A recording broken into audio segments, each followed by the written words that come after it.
Welcome to Spiritual and Ambitious. I'm your host, Whitney McNeil. I'm a certified medium and spiritual teacher, and I help spiritual and ambitious souls just like you live your life purpose through your career and attract abundance by connecting into your intuition and spirit guides. Let's get spiritual and ambitious.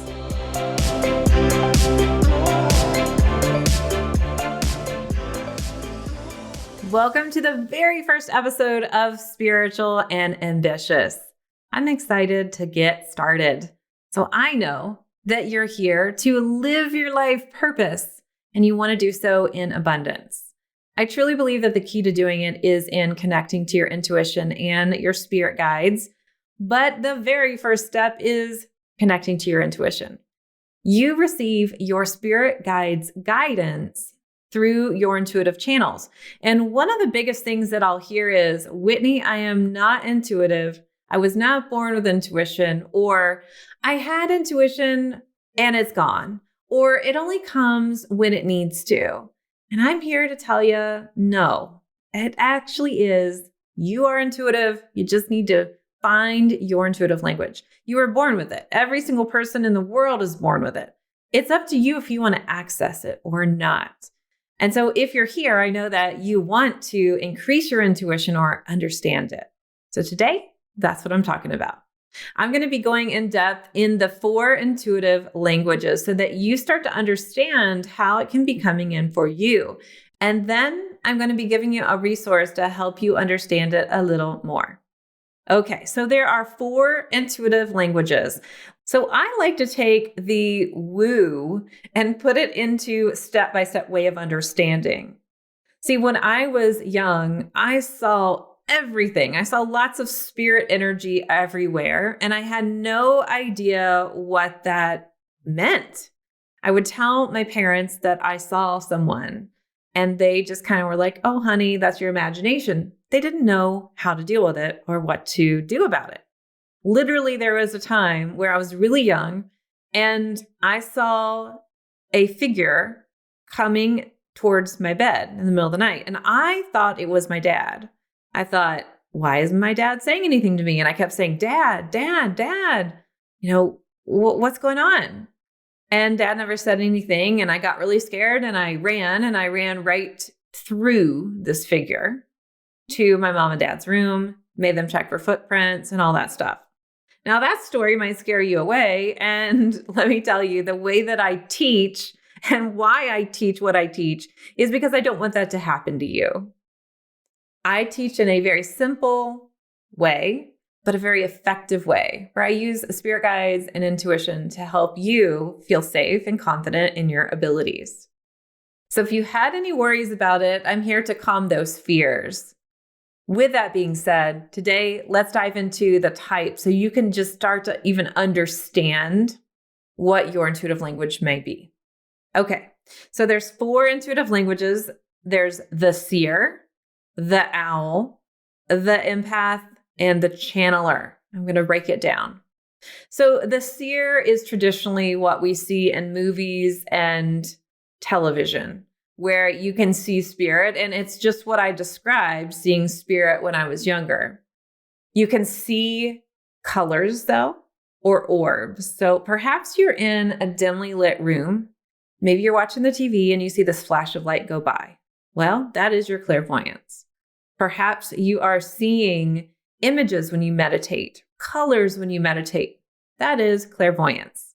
Perhaps you see what looks like GIFs, where they're moving pictures over and over and you're like, what is this? That is clairvoyance. Perhaps you see a name when you close your eyes, or a vision of a person or an object or an animal. Or perhaps you see a symbol when you close your eyes and you're like, what is that? I don't know what that means. Those are called spirit symbols. And we'll get into that in a different episode. Just understanding that seeing spirit comes in many different ways. Yes, you could totally see a person standing right in front of you. However, it can also come in the form of the other things that I mentioned. So if you are seeing spirit, that is an indication that you are what I call a seer. Seers can have very vivid dreams. and wake up and remember everything that you saw.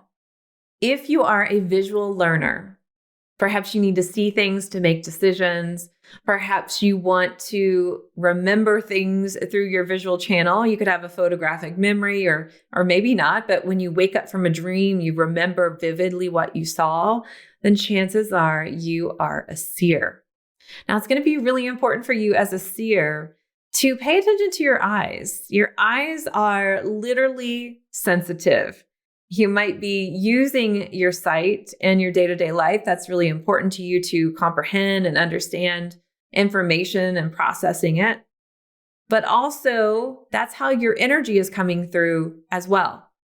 So be nice to your eyes. It might be important for you to spend some time in darkness, like turning out the lights, allowing your eyes to rest and meditate. Or it might be important for you to have the colors that inspire you around. So when you start to understand, oh, wait a minute, this is how I operate my day-to-day life. Color is important to me. Maybe art is important to you, or what you're seeing. Like I have to see something before I understand it. Oh, I might be a seer. Okay. And then when it comes in and you develop your intuition, it is through those different channels.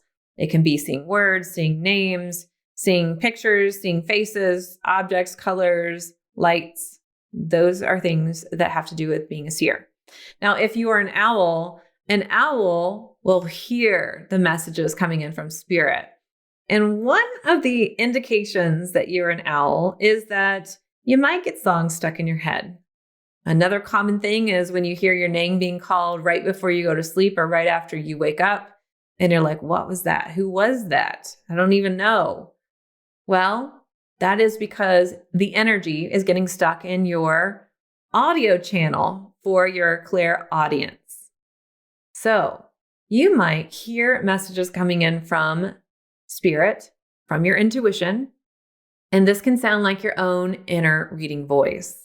If it sounds like your own inner reading voice, that is when a lot of students come to me and say, Whitney, I'm really confused. I don't know what this could be. And I say, yeah, it's spirit talking to you. Your intuition's talking to you. But then they'll say, I don't know how to understand the difference between my intuition, and I don't understand if this is my mind making it up. So I will always encourage them to clear their minds. And I'll get to some tips about how to hone your intuition here a little bit later on.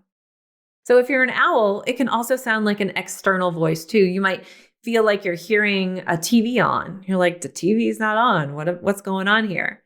That is how you're getting your messages. So if you're somebody that has to talk things out loud and talk to yourself as you're doing things, maybe you love music and it's always a part of your life, or perhaps you're like, I need silence. That can be an indication that you're just naturally an owl. And if your energy is naturally geared and you're an audio learner, hey, and you're listening to this podcast too, then you may consider yourself an owl because your energy is just wired naturally to receive information this way. And so if you're receiving information this way already, and this is how you process it, then it does make sense, right? That spirit, your intuition, would be giving you energy and information that way too. Now let's talk about the empath. The empath is very sensitive through feeling things. So the empath has clairsentience. Now, if you're an empath, you might take on other people's emotions, other people's feelings. So maybe you're out and about in your day and then you come home and you're like, I feel awful. Why do I feel so awful? I don't know why I feel awful. And as long as your health is okay and in check, it could be that you picked up some yucky stuff out there in the world and you brought it into your energy. Empaths are like sponges. They take in information. And the key thing that I help my students with who are empaths is, hey, let's make sure that you're only bringing in positive, and let's give you an aura bubble technique so that the heavy stuff just bounces off, so that you're not constantly soaking in everything to process through your filter, because then it can get really confusing. Was this in my intuitive message? Is this somebody else's message? Are these my own feelings? Is somebody else's stuff? What's going on here? Now, if you're an empath, you will feel the yeses or the nos strongly, such as a yes, this feels good in my gut. No, this doesn't. Or I don't know, because sometimes we have our own resistance to doing things because we might have a little bit of fear in there. So if you're an empath, it's going to be really important to practice some protection techniques so that your energy stays clear, so that you can really understand that intuitive message that is coming in for you. So if you're a learner that likes to feel things and tangibly feel things and experience things, then most likely you're an empath as well. Now let's talk about the channeler. The channeler knows information. The channeler, I think, is the hardest intuitive type because a lot of people that think they're not intuitive fall into this category. However, they are so connected to their intuition, they don't even know. So let me tell you about the channeler. The channeler connects to intuition through their body and through the knowing. So channelers respond to their intuition through action and through a thought popping into their mind. And so what happens is they say, well, I didn't feel it, I didn't see it, and I didn't hear it. It must not be intuitive. I don't have intuition. However, their body is reacting to their intuition, and they do so in action. So let me give you an example. Years ago, in my first marriage, I was at my house and nobody else was there other than my 3 dogs and 2 cats at the time. And I was pissed. I was so mad because I knew my husband at the time had lost his wedding ring. I was so mad. And I was talking to myself out loud. I can't believe he lost his wedding ring. That's so irritating that he lost his wedding ring. And this went on for like 5 minutes as I was making myself dinner. To then I realized, Whitney, you must be crazy because nobody has told you that he lost his wedding ring. There's been no text. There's been no phone call. There's been nothing. Like, you're just going on and on about this for no reason. So I got a little worried. And then he came home that night. No conversation happened. Woke up the next day. Nothing happened. Went out to lunch and he said, I lost my wedding ring last night or yesterday. And I laughed. Said, oh my God, I'm not mad. I'm just so happy that I feel like I really got a piece of information.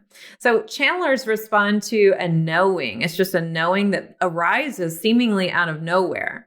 Also, it can just be a thought that pops into your mind. Like, I need to call so-and-so. Oh, that person's calling me. Or I'm going to pick up my phone. And as soon as you pick up your phone, you see that an important phone call is coming in. Channelers give other people advice and it sometimes doesn't have a filter. It's like, hey, let me just say all the things. And then sometimes you're like, what did I just say? What just came out of my mouth? And the good news is most of the time it's wisdom from spirit. Sometimes it's what they need to hear, even if they don't like it. So channelers respond through knowing, and also their body. Is their body heavy today, tired? Or is their body full of energy? So if you have something that you need to do and all of a sudden you're really tired and you're heavy, as long as your physical health is okay, there's probably an indication there that not the most intuitive aligned thing for you. If your body is light and feeling really good, probably an indication that yes, this is amazing for you. So those are a breakdown of the 4 intuitive languages. Now, here are things that you should know. You don't have to have just one. You can have a mixture of all of them, but everybody's mixture is unique. It's like your own recipe. Your energy is designed in a certain way. So your spirit guides are going to be giving you messages the way that it is designed to be received in your energy field. So some students come to me and they say, Whitney, I feel like my intuition isn't as good because I don't see spirit. And what I'll say is, I want you to learn to love the way your intuition comes in for you uniquely. And let's amplify that. Now, that doesn't mean that you can't learn other intuitive languages because we all have a mix. However, one is not better than the other. And so if you know that you are a channeler, let's amplify and love that and know that some of the other intuitive languages can be supportive of that as well. So everyone's intuitive. You just need to tune into how it is for you. So let me give you some tips to really help you get a little bit more clarity of how you can understand your intuitive messages. Number one, I always encourage you to be consistent with your intuition. So consistent, meaning allow yourself time in your day, 5 to 15 minutes is all you need to connect in with your intuition. Allow that 5 to 15 minutes to do your intuitive exercises.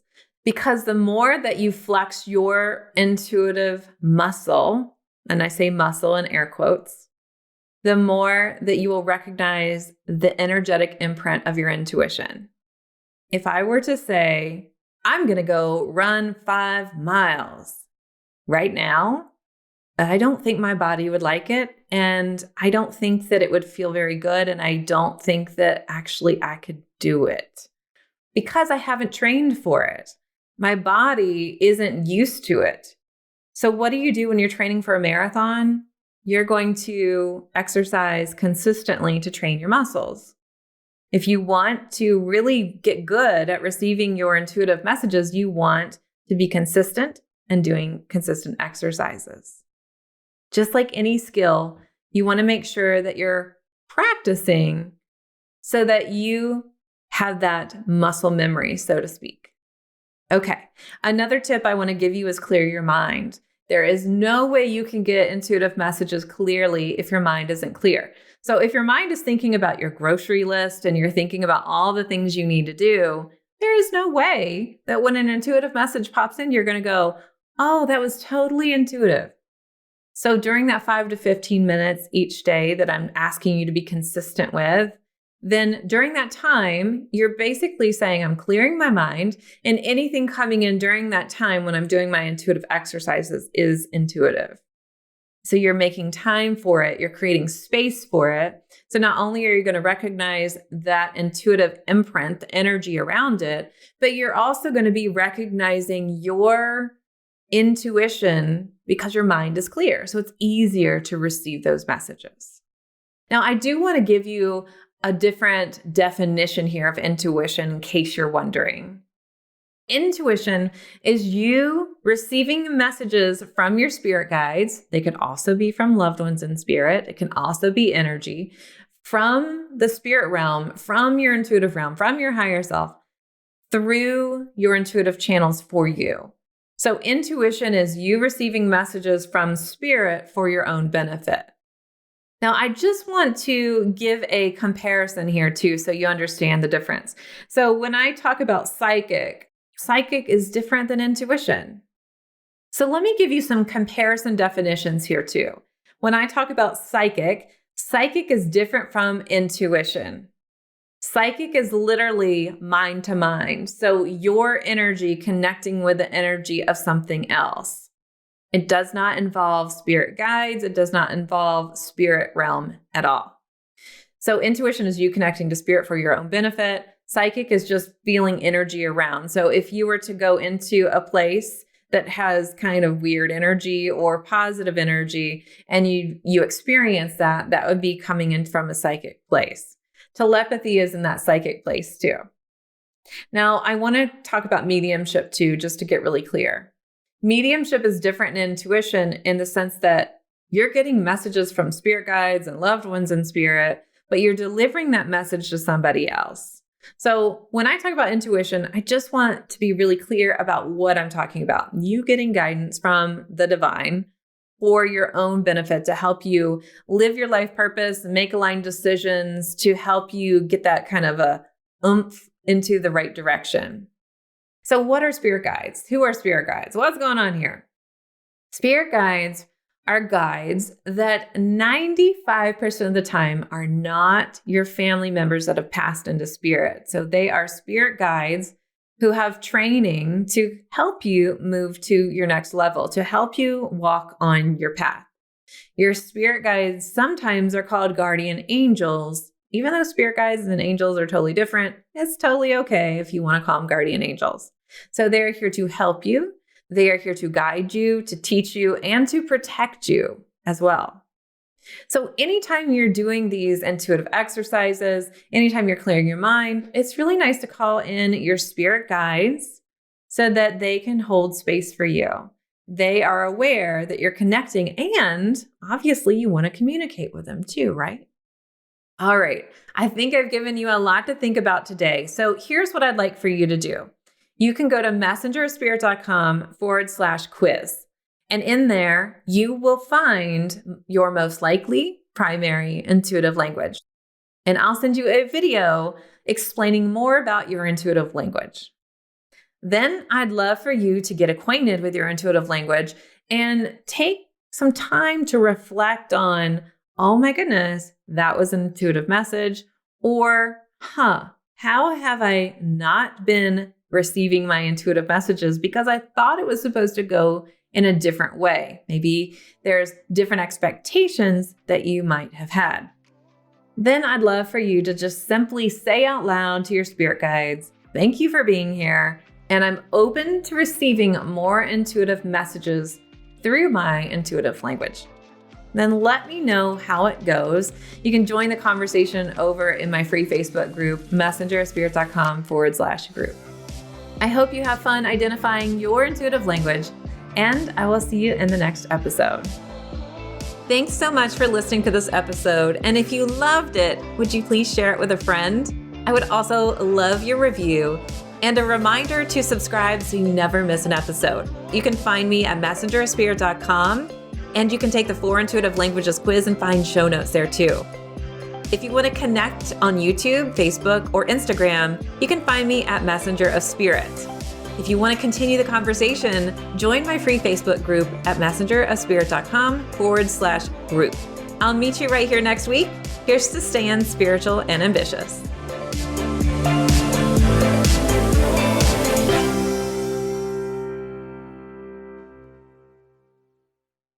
This podcast is part of the Sound Advice FM network. Sound Advice FM. Women's voices amplified.